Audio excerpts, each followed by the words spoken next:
sudah ada dasar-dasarnya sejarah itu. Habib Hasan itu dilahirkan di Cirebon. Setelah dewasa mendapat gemblengan dari ayahnya yang luar biasa. Umur 17 tahun telah mumpuni beberapa ilmu. Beliau diangkat oleh ayahnya belajar di Haromen. Setelah dari Haromen, beliau terus ke Tarim, Hadramiyah. Dari Tarim, beliau terus ke Mesir, sampai ke daerah Maroko. Dengan singkat, karena beliau ketika berangkat sudah dikategorikan walaupun seorang yang baru umur 17-18 tahun sudah cukup mumpuni, maka dengan singkat beliau mendapat gelar-gelar dalam studinya.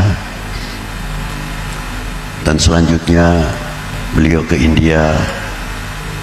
Sebelum ke India, dia tahu di Turki bagaimana peranan Turki pada waktu itu, dan bagaimana Aljazair itu sendiri yang dijajah oleh Prancis dan dijajah juga oleh Turki, kalau tidak salah Spanyol.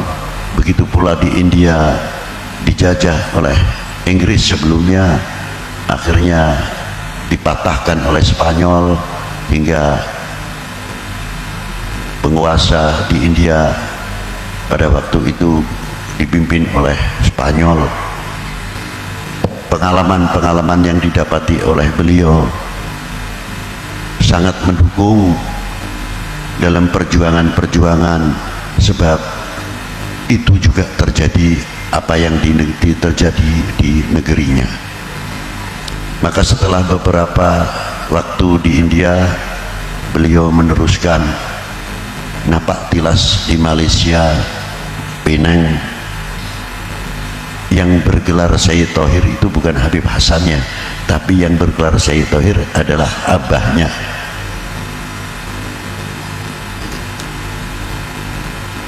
Sayyid Toha.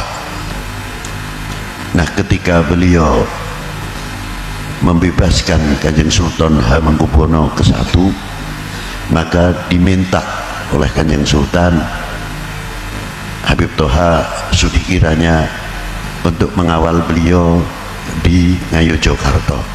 Maka dituruti dan diangkat menjadi menantu Habib kaping sepindah Miruntute. Akhirnya perjuangan tersebut diteruskan oleh Habib Hasan napak tilas, di mana beliau ayahnya tinggal dahulu. Dari situ beliau meneruskan masuk ke Banten, yang sebenarnya Sultan Rafiuddin sudah dibuang oleh Belanda ke Surabaya. Kericuhan pada waktu itu Sultan terakhir, maka kericuhan keramaian yang ada, fitnah mulai muncul.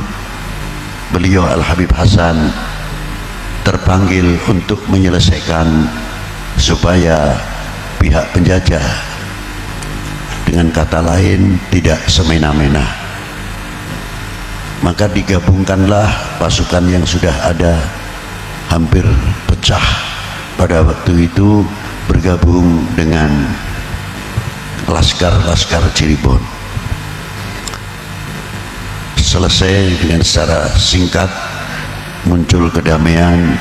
Al-Habib Hasan terus ke Cirebon. Kebetulan di Cirebon juga terjadi peristiwa perang santri yang cukup dahsyat. Al-Habib Hasan juga berperan di sana.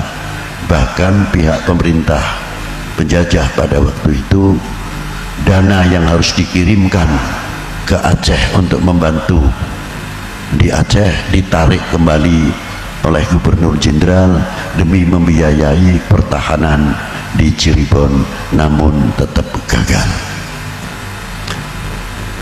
Al-Habib Hasan telah meneruskan perjalanan, suara ini sangat didengar, diperhatikan oleh Kanjeng Sultan Hamengkubuwono.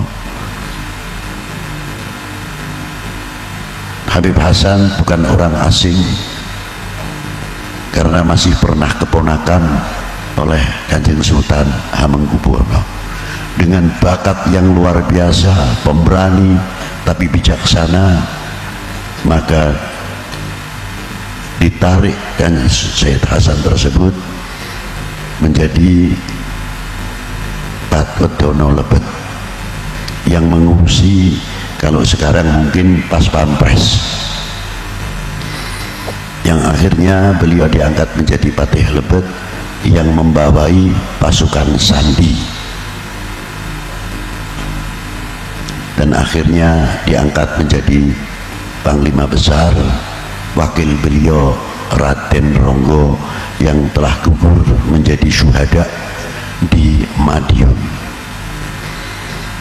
Tidak lama beliau setelah menyelesaikan